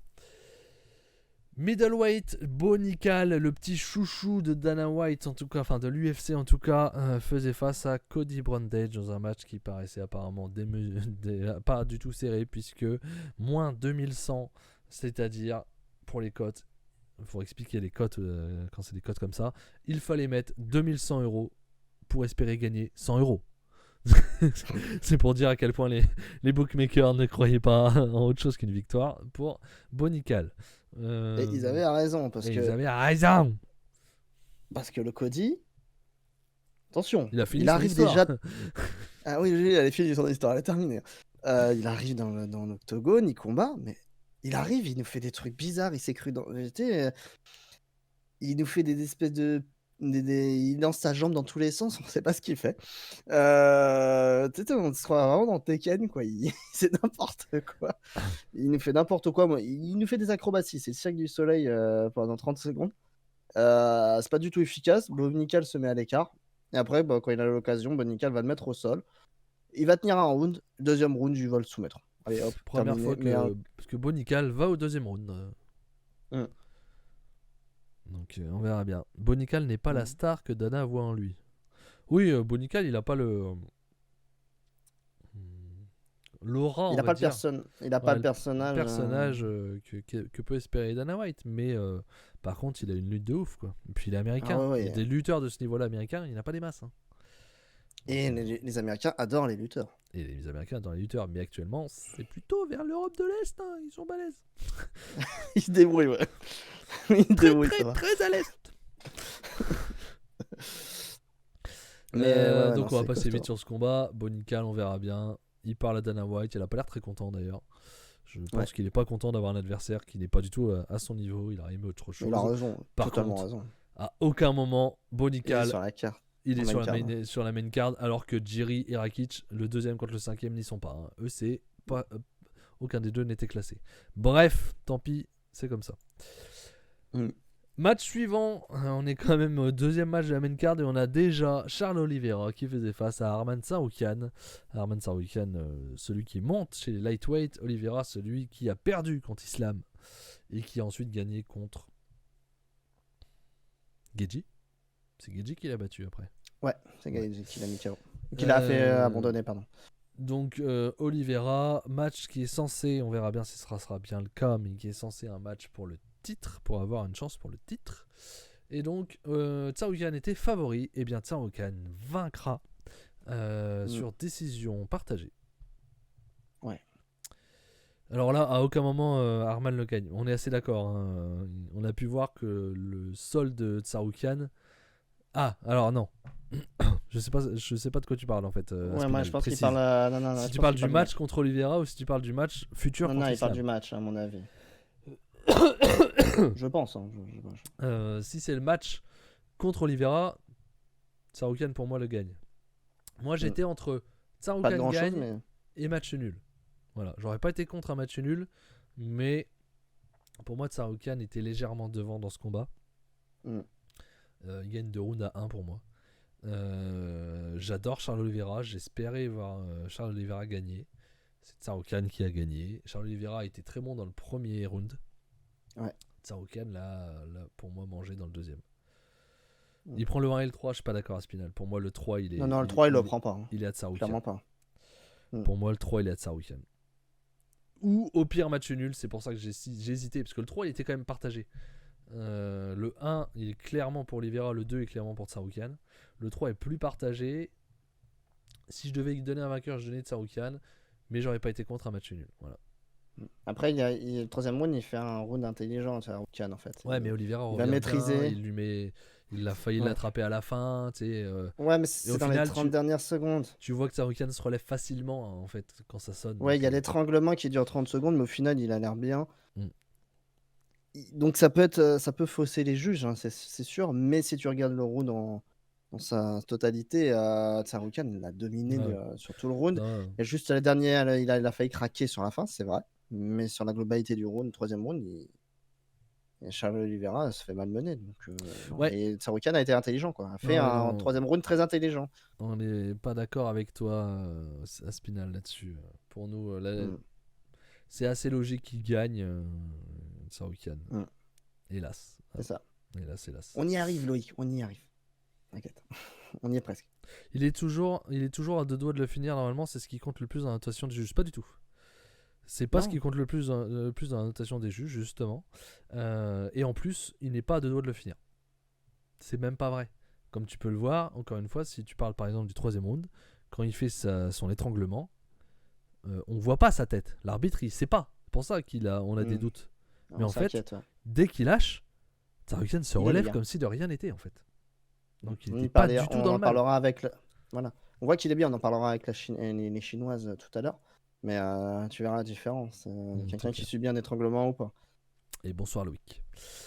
On avance et on va parler du combat de la nuit plus représentation de la nuit. Donc Fight of the Night et Performance of the Night. Pour Max Holloway du coup, la Performance of the Night. Entre Justin Gaethje et Max Holloway, match en lightweight. Donc la catégorie de Gaethje, puisque Max Holloway est featherweight à la base. En tout cas, le plus souvent featherweight. Et il se battait entre guillemets pour le titre BMF. Un titre honorifique. Ouais, honorifique. C'est un titre un peu. moi c'est de la merde, mais c'est pas grave, ça nous donne des bons combats, puisque c'est que des cogneurs qui se rencontrent, on va dire. C'est ça. Et on a un match de folie qui va jusqu'au bout. Eh ben non, pratiquement. Presque. Un match où Max Holloway défonce Geji. Dominé. Enfin, défonce. Domine Geji, on va pas exagérer, pendant les 5 fucking rounds. Il lui fait mal. Il lui fait Il mal. lui pète le nez. Il lui pète le nez. Au sol, hein, ils en ont rien à foutre. Je crois qu'il lui pète le nez à la fin du. Non, du 1, dès le début. Ouais. À la fin du premier round, Ouais, il c'est lui ça, avec éclate son le nez. pied retourné là. Il lui pète le nez. Après, par contre, au deuxième round, ce qui est un peu chiant, c'est qu'il lui met 2 fois les doigts dans les yeux. Ça, c'est un peu pète couille. Dans chaque œil, quand même, le pauvre Geji, hein, ça fait beaucoup. Mais je pense pas que ça suffit à expliquer ce qui s'est passé. Max Holloway le domine. Hein. Geji est en sang, Max Holloway non. Pendant 5 rounds, c'est une bagarre réfléchie. Étonnamment, je m'attendais à un truc plus fou dans la bagarre. Et le moment. Les 10 dernières secondes sont moins réfléchies, quoi. Le moment qui fait l'histoire, et je le dis, clairement. qui fait l'histoire de l'UFC, Faut être taré, c'est ces 10 dernières secondes où Max Holloway, qui est en train de gagner 5 rounds à 0. Hein. Donc il n'a aucun intérêt à prendre un risque. Qui dit à Geji, viens, on va au milieu, on se la met les 10 dernières secondes, on se met des patates et on retient plus rien. Et là, les deux, ils se mettent des patates, ils se défendent plus du tout, ils se foutent droit. Dernière seconde, 4 minutes 59, Max Holloway éteint Geji d'une patate dans le pif, qui était déjà cassé, le pauvre. Il l'éteint, il tombe comme une loque, le pauvre Geji. Et Max Holloway éteint dans un chaos phénoménal. Dernière seconde, plus forcément, tu peux pas faire mieux. C'était jamais arrivé. Chaos le plus tardif de l'histoire. Une seconde, c'est fou. Une seconde de la fin. C'est un film. Un match où il gagnait déjà 5-0, il prend un risque de ouf parce que c'est Max Holloway et qu'il aime ça. Geji aussi aime ça. Et ça nous donne le combat de la nuit, peut-être le combat de l'année. En tout cas, le KO de l'année, j'ai peu de doutes. C'était fabuleux. C'était génial. C'est tout ce qu'on aime, nous, dans l'UFC, parce que nous, on n'est pas grand fan des matchs au sol.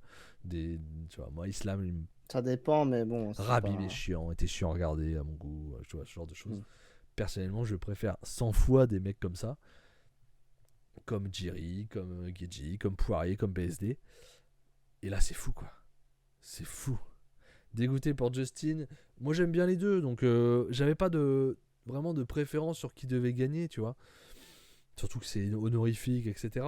Mais moi, ce qui me fait dire que je suis content que ça soit Holloway qui gagne, c'est que c'est lui qui dit à Geji, viens au milieu, on se la met, alors qu'il gagne 5-0, quoi. Ouais, il peut tout perdre. Il peut tout perdre, et c'est lui qui dit, vas-y, on s'en fout, on y va. On se met sur la tronche, quoi. J'aurais été déçu pour lui que ce soit lui qui prenne le KO après ça, quoi. Là, ça aurait été encore plus historique, je pense. C'est ça. Mais surtout qu'il a jamais pris le KO de sa vie. Premier il a pris que knockdown de sa carrière. C'est un knockdown, hein, c'est pas un KO. Hein. Le mec, il est juste tombé sur les fesses et s'est relevé direct. Hein. C'est quand même très très léger, mais c'est la première fois qu'il va jamais pris de sa carrière. Première fois qu'il va sur les fesses, Max Holloway, alors qu'il a une carrière longue comme le bras. Et c'est voilà, tout est historique en fait dans l'histoire. Et là, on a passé un moment phénoménal. C'est hallucinant. J'ai vu plusieurs fois, j'ai regardé plusieurs fois. Tu vois, ils ont filmé aussi les stars de l'UFC qui sont dans le public, qui sont complètement dingues. Ils sont tous j'ai vu Volca, même chez eux, Volca, qui était dingue. Et les gens, ils étaient fous. C'est incroyable ce qu'il vient de faire. C'est un couillu pareil. Dana White, en interview, a très bien résumé le truc. Il a fait, non mais vous voyez le type, c'est un fou. Il l'a dit, il a fait, c'est un fou. Le mec, il a match gagné. Il va contre un des strikers les plus dangereux au monde, dans le top 5 en tout cas actuellement, facilement. Et il va se passer à lui comme un malade et il dit vas-y, je remets tout, je fais tapis quoi, je fais tapis et on y va. Ça va pas, c'est complètement, il n'y a aucun intérêt, il le fait et il gagne. C'est fou, c'est comme ça que tu crées ta légende. C'est clair. Bon, après, Max Holloway, sa légende, elle est écrite depuis longtemps. Hein. Oui, mais là, encore plus. Honnêtement, là, il a rajouté Le gros problème de Max Holloway, c'est qu'il est tombé contre Volkanovski dans sa KT et qu'il a perdu 3 fois contre Volkanovski. Quoi. Voilà, c'est tout. C'est le problème de Max. Du coup, là, maintenant, il a sa chance pour le titre. C'est ça. Il a demandé sa chance, du coup, après le match à Topuria, qui faisait une gueule. Mais une Bah, il gueule était en se encore. disant Lui, il je vais était encore devoir me battre déboussolé. contre ce taré quoi. La gueule qui tirait, c'était trop drôle. Trop drôle. Donc, et il a dit sur les réseaux en tout cas qu'il était ok. Il pouvait pas dire Il n'y a non. pas le choix. Après un match comme C'est ça, qu'il difficile pouvait de pas dire dire non. non. Ouais. Bah, ouais. Ça fait vraiment la petite petit peureux quoi. Aspinal qui dit Justin est mon combattant préféré. Alors s'il te plaît déjà tu vas changer ton pseudo parce que moi du coup j'ai l'impression que c'est Aspinal moi ton fighter préféré, ça m'emmerde. Et ça me fait grave chier, le nez cassé plus les doigts dans les yeux, ça influence trop le combat. Oui, il Alors, y a les 2 doigts dans les yeux dans le round je suis 2. d'accord sur les doigts dans les yeux parce que ça c'est pas autorisé, mais se faire péter le nez par un coup, ça c'est le catch, c'est le catch. C'est comme ça, c'est le combat. C'est le jeu de pauvre Lucette. Ça, on peut pas le prendre en compte. Regarde ça. Il y a déjà eu 2 combats qui se terminent à 4,59 comme ça pour votre info. Je sais pas, c'est l'UFC qui a annoncé que c'était le plus long. Alors peut-être qu'ils l'ont fait sur les 10e, j'en sais rien. L'UFC a annoncé que c'était le finish le plus tardif de l'histoire. Voilà.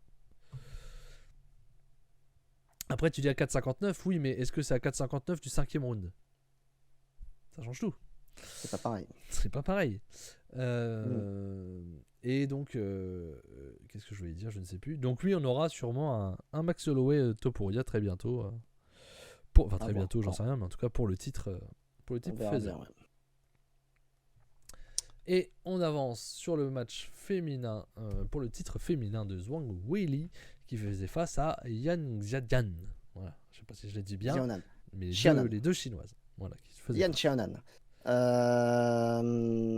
Bon combat. Honnêtement, la championne qui a dominé largement sur le sol.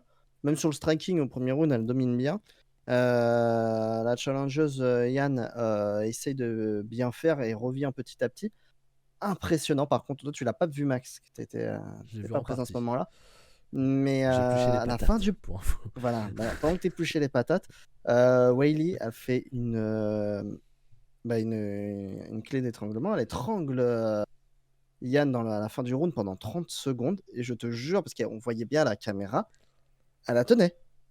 Elle avait vraiment le bras en dessous serré à mort et l'autre, elle lâchait pas. Elle était toujours là. Elle avait les poings serrés pour montrer qu'elle s'endormait pas. C'était fou. Pendant 30 secondes, Yan résistait.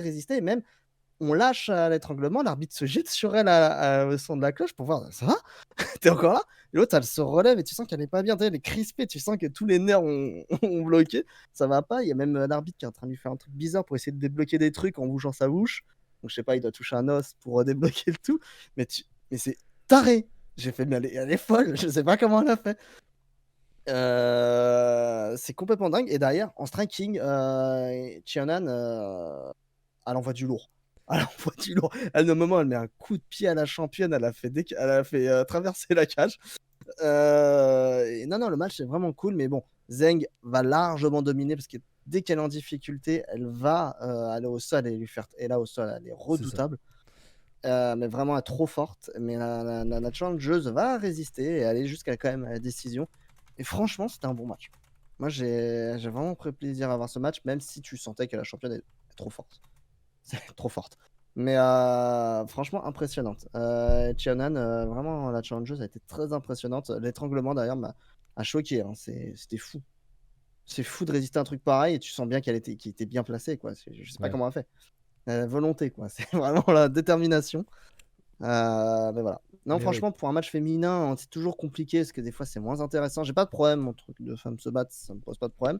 Ah, bravo. Mais des fois, c'est vrai que, voilà, par exemple, en early, le match est trop contrôlé et personne voulait y aller. C'était pas intéressant. Là, elles ont mis une guerre quand même. Ça devait se finir au 2e, j'ai pas regardé la suite. C'est-à-dire, Spinal. Dis-nous ce que tu voulais dire. Ils auraient dû arrêter le combat, c'est ça que tu veux dire? Ah, elle a pris cher. Hein. Mais déjà, à la fin du premier round, l'arbitre peut, à un moment, peut décider. Même la championne, à la fin du premier round, je trouve qu'elle met beaucoup de temps à lâcher l'étranglement. Il se passe au moins, presque 2 secondes avant qu'elle lâche l'étranglement, quoi. C'est la meuf. T'avais vraiment une strikeuse contre une meuf au sol, quoi. Ouais. C'était vraiment. Donc ça a créé un beau truc. Ça a créé vraiment un truc sympa. Donc franchement, j'ai pris du plaisir.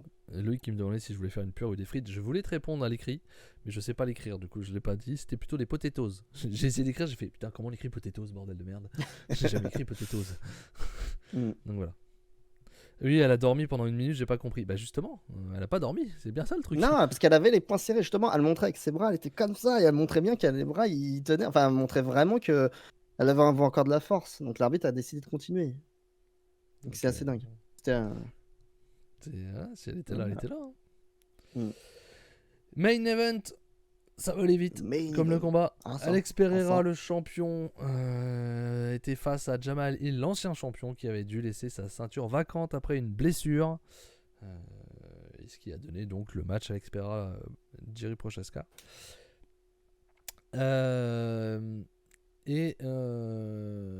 Match où déjà, effectivement, assez étonnant, c'est le physique de Jamal Hill. Avec petit bide bedonnant.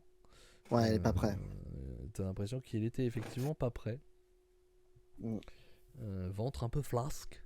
Et qui est face à Alex Pereira qui lui n'a pas un ventre flasque. Non. qui est une machine de muscles. Il profite de la vie, rien d'étonnant. Oui, ça se voit. Mais il a pas profité du combat par contre, hein, je te le dis. Ouais, il a pas aimé. Hein. Il a pas aimé le combat. Et il y a vraiment un truc très drôle. C'est que il est fou, ce match. Il qui met un coup près des parties. Alors, c'est vrai que quand tu regardes, je pense qu'il n'a pas tapé, il a pas tapé dedans. Mais l'arbitre a cru. Donc l'arbitre a commencé à dire attention, on arrête le combat. Et là, t'as Alex Pereira qui regarde pas l'arbitre, qui fait tu dégages, toi, je vais m'en occuper. Il lui tient le bras comme ça. C'est ça. C'est un shonen, le truc. T'arrêtes rien. C'est un shonen. T'arrêtes rien du tout, je m'en occupe. Et là, il fait BAM, il le met à terre. En fait, ça a dû. Il a dû. En y repensant, il a dû voir que ça a peut-être désorienté une demi-seconde. Il peut-être, a dû désorienter une demi-seconde, il a dû baisser un tout petit peu la garde. Et il a saisi l'occasion, Pereira, il l'a allumé, le mec a. L'enchaînement du coup de non, l'arbitre, t'arrêtes rien du tout, je m'en occupe. Bim, c'est quand même très très drôle. c'est très fort. Quand même super. Et je pense qu'on est beaucoup aimé Alex Pereira de toute façon. Ceinture, ça. C'est un ceinture. Et le petit gagne tout très rapidement. Il a tout gagné. Ouais, enfin, il a tout gagné. Il a quand même perdu contre Adesanya. Attention. Ouais, c'est Adesanya. C'est le monsieur. Mais il l'a battu quand même. Il a quand même battu Adesanya. C'est historique. Mais il a fini par perdre. Oui. Le dernier, c'est Adesanya qui a gagné. Hein. Oui, c'est sûr. Mais bon, voilà. Derrière, il enchaîne rapidement. Il prend le titre. Un nouveau titre. Il a été amené direct aussi. Hein. Donc bon. Oui, ça aide. Mais oui, et puis surtout, il fait beaucoup de matchs. Ouais, il a 7 ou 8 combats, je crois. En peu de temps, hein, en un an et demi. Quoi. Ouais, il va très vite. Peut-être, mais pas beaucoup. Non, 2 ans, je crois, 3 ans même. J'avais vu des photos de lui en amont, c'est pour ça que j'ai pas trop été surpris du KO. Il est pas concentré sur le match, on va dire. Ouais, apparemment, oui. Ouais, il a pris le check, quoi. Après, je pense que c'était la roue de secours, hein, de toute façon, pour ce main event où ils ont beaucoup galéré à avoir, tout simplement. Non, mais donc ça a joué. C'est ça, le match était sûrement prévu dans un mois. Hein. Enfin, dans un mois, non, parce que c'est pas dans un mois, mais à l'UFC 301. Donc voilà pour ce show de l'UFC 300, historique par le chiffre et historique par les combats. Notre top, je pense qu'on va pas chercher, on va le faire tous les deux, hein, on a le même. En 1, on a le match de fou lightweight pour le BMF entre Geji et Max Holloway. En 2, on a Jiri Prochazka contre Rakic. C'est vraiment les deux matchs qui sont bien au-dessus. Ils ont eu d'ailleurs le match of the year, match of the night, performance of the night, logique. Ouais. Max Holloway a eu les deux, donc il prend 600K. Hein. Il prend 2 fois 300 000 plus l'argent du combat hein, qui était prévu, qu'on ne connaît pas. Donc c'est quand même un peu la folie. Et en 3, je pense que c'est Oliveira Tsarukyan. Oui, clairement. Voilà. C'est mais un gros combat aussi. Les deux sont bien au-dessus, quoi. Ils sont très forts. Après, logique, hein, c'est presque logique. C'est juste le main event qui a été expéditif, mais on savait pas ce que valait Hill, hein, de toute façon. C'était le mystère. C'est ça, on sait qu'il a eu une grave blessure. La suite, on savait pas comment il revenait, quoi. Très clairement. Vite fait, UFC 301, on le sait depuis. Bon, ça, on s'en fout. Hein. Fight Night, il est à chier. UFC 300, on le sait depuis longtemps. C'est Pantoja qui fera face à au challenger numéro 1, pas du tout, au challenger numéro 10, Herseg. Mais bon, vraiment l'UFC 301, quelle tristesse, hein. Ça aurait dû Même être lui, Pereira, Hill, vu que c'était au Brésil, etc. Ils n'ont pas eu le main event qu'ils voulaient sur le 300, ils ont dû décaler. On le sait, c'est comme ça. Un UFC numéroté, pas très intéressant. Par contre, non. après a été annoncé UFC 302. Ouais. Islam Makhachev fera face à Dustin Poirier. Je suis très content pour Dustin. Islam va hélas de toute façon le défoncer. Mais c'est pas normal. C'est un carnage. Ouais. C'est pas normal dans le sens où Dustin passe devant Gaethje et Oliveira qui ont tous les deux, sachant que c'était prévu avant, hein, c'est pas parce que le show est eu juste après, ils le disent juste avant qu'il y a eu les deux défaites, ça change. Heureusement qu'il y a eu les deux défaites, je dirais, de Oliveira et de Gaethje. Mais je trouve que c'est pas normal puisque Dustin Poirier a perdu contre Gaethje et a perdu contre Oliveira. Donc bon, ça fait quand même plaisir. Enfin, Islam défend, hein, parce que ça fait un moment. Et contre Dustin Poirier qu'on aime beaucoup. Donc on est très content. Mais hélas, ça va être compliqué. Il n'y a pas de match. Hein. Ça va être compliqué. Il va être emmené au sol, c'est un carnage. Au sol par BSD. BSD qui a un dixième du sol d'Islam.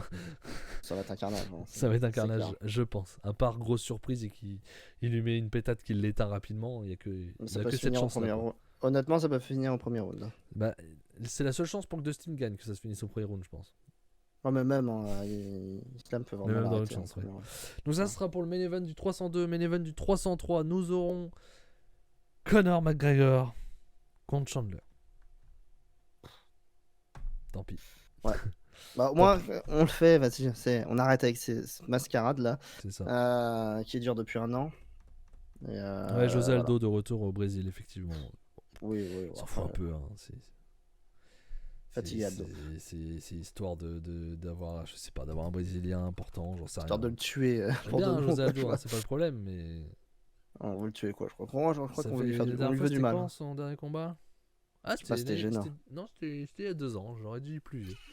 Il avait perdu contre Valis-Vili. Ah ouais, ça me dit quelque chose, mais c'était gênant. Voilà. 303, on l'a dit, 304 normalement. Alors là, il n'y a plus rien d'annoncé, c'est mes spéculations. 304 normalement aura lieu en Angleterre. C'est ce qui est prévu en tout cas au Royaume-Uni. Ça sera sûrement Leon Edwards. 305 c'est en Australie. On suppose Adesanya contre Duplessis. C'est des rumeurs. Ensuite, on a quoi déjà Attends, j'avais noté un truc, un pote, je vais vérifier ce que j'ai dit pour pas dire de bêtises. Tac. 306. Oui, j'avais dit 306 va peut-être falloir faire du coup Topuria Max Holloway, hein, parce on sera déjà loin, quoi. On sera déjà en septembre. Et 307 à voir, il reste au Malais dans les champions qui n'auraient pas été bookés dans ceux que j'ai dit. Et 308 à Abu Dhabi. Et donc, vu que Tsarukyan Oliveira est censé être un match pour le titre, pour avoir une chance pour le titre, t'es censé faire Islam en supposant qu'il bat Poirier contre Tsarukyan. Donc voilà un peu ce qui va nous attendre à mon avis jusqu'à octobre de cette année, pardon, pour les numérotés quoi. Aspinal qui termine Pereira, mon rêve. Alors ça. Justement, c'est ça. Dana White l'a dit en interview, il a fait comprendre, parce qu'on lui a forcément posé la question, il a fait comprendre que c'est pas bien parti, quoi. Et en gros, il a expliqué que Pereira voudrait voir en heavyweight, ça va pas ou quoi. Il a dit, c'est ses mots, hein, c'est pas les miens. En gros, c'est du suicide, c'est des machines de guerre. Les types sont des monstres. Ils sont ultra lourds. Ça doit être Pereira, c'est pas possible, c'est n'importe quoi. Que là, c'est un risque insensé, quoi. Et que Pereira moi, ne peut pas être au niveau. J'aimerais bien, mais on verra bien. Après, je pense qu'il a pas vraiment tort. Hein. John Jones, oublie-le. Pensez pas à John Jones. Mais Pereira, à Spinal. Attendre, ça sera Miocic, et puis après, ils prendront leur retraite tous les deux. Pour moi, le champion, c'est Spinal. Voilà, c'est Spinal, mais voilà. Aspinal qui va faire 15-20 kilos de plus que.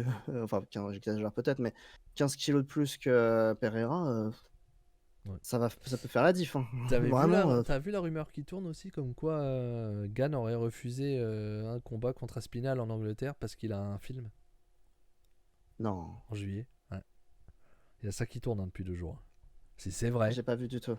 Si c'est vrai, Là, si Ali gagne, vraiment, c'est abusé, quoi. c'est un imbécile. C'est Ça... les rumeurs qui tournent en ce moment que Gann aurait été obligé, entre guillemets, de refuser un combat contre Aspinall pour le titre intérimaire en Angleterre, ce qui serait sûrement donc le pay-per-view l'UFC 304, parce qu'il tourne un film à ce moment-là. Si c'est le cas, bienvenue au PFL, hein, parce qu'à mon avis, tu vas sortir à un moment donné. Hein. Il va mal le prendre, hein, ouais. Ça... Choisis tes priorités, hein. T'es pas McGregor. Hein. Dans les livres d'histoire, Spinal n'est pas champion du monde, ça me brise le cœur. Mais attends, ça va venir. Attends qu'ils prennent leur retraite, et puis John Jones Miocic retraite, et puis l'intérim deviendra champion véritable, s'il l'est encore à ce moment-là, et s'il gagne la transformation. Mais bon, il peut, hein. C'est que le début pour Aspinall. Hein. Aspinall ne veut pas affronter Gann. Oui, mais ça, après, tu sais, c'est pas eux qui décident. Donc, effectivement, il veut pas affronter Gann, mais si Dana White il dit bah tu vas affronter Gann et tu fermes ta gueule, il affrontera Gann et il fermera sa gueule. C'est ça. Voilà. Donc, c'est comme ça. Lui, il veut Blades. Voilà, il veut Blades. Ce que je peux comprendre, vu qu'il a une défaite contre Blades sur blessure, il veut surtout Blades a gagné contre Almeida, donc il y a une logique. Mais le problème, c'est tu fais quoi de Gann c'est chaud. Hein. C'est chaud. Donc bon, on verra bien, mais cette rumeur-là, elle pue quand même. Hein. Elle pue. Hein. Donc, sachant que Pavlo est pris par Volkov, bref, pour ça, c'est compliqué. Est-ce que tu avais entendu autre chose en après-show ? Non, rien non, c'était juste Aspinall. C'était juste Alex Pereira. Ouais. Ok, bon, bah voilà un peu pour la suite. Nous, quand est-ce qu'on va reparler de MMA ? Bah, je pense que ce sera pas tout de suite. Parce que l'UFC 301, ça m'étonnerait qu'on va le mater. Ou vite fait, quoi. Si on en parle, ce sera vite fait. Après les Fight Night, Lewis Massimento, merci. Barbosa. Il n'y a même plus de français en plus. En soi, il n'y a même plus de français sur les cartes. Si, il y a. Vraiment... Je crois qu'il y a un Gomis à un moment donné, je sais plus quand. Ouais, c'est au Brésil, je crois. William Gomis sur la carte. Je crois qu'il y a William Gomis. Ouais, il est là. William Gomis contre Jean Silva, un Brésilien.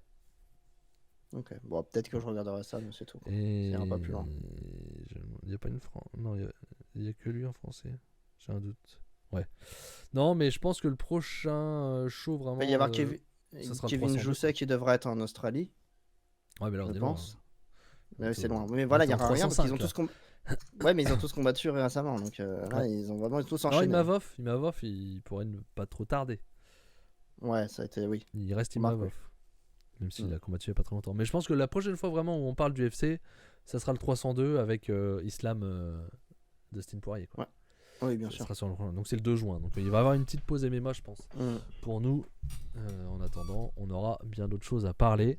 Semaine prochaine, on va parler de Dynasty. Je vous rappelle, mardi, on sera tu m'as dit, le 20 Non, pas le 20 du tout. 23. On sera le mardi 23, on parlera de Dynasty qui aura lieu dans la nuit de dimanche à lundi avec notamment, moi ce qui m'intéresse le plus, le Bryan Danielson contre Will Ospreay. Victoire de Ospreay, je pense aussi. Ouais. Donc on vous dit merci d'avoir été là, merci à ceux qui regardent en replay sur YouTube ou en podcast. Et puis on se dit bonne semaine et à la semaine prochaine et bon Dynasty. Et si vous n'avez pas vu l'UFC 300 et que vous vous intéressez pas forcément, allez voir les 2 matchs qu'on vous a conseillés. Voilà. Et le couronnement de Swerve, bien entendu, certainement, la semaine prochaine. C'est ce qu'on pense aussi. C'est ça. Bonne soirée à vous, bonne semaine, à mardi prochain. Ciao. Salut.